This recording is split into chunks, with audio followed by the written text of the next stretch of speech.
how to send from one Binance account to another. Now first, it depends what you're trying to send, cryptocurrency or fiat currency. Fiat currency means real money, right? So depending on what you want to send, both the process are pretty much the same as well.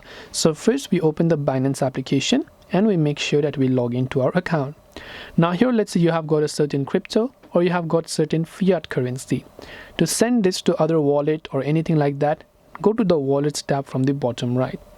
From here, in this case, I can currently see the option called withdraw. Now if I come to this crypto, I have got two crypto. One is FDUSD, another is USDT, which is Tether US. So I can tap on withdraw. Now I can select withdraw crypto or withdraw fiat, or I can just do bank transfer. So since I want to select withdraw, I'll select withdraw right here.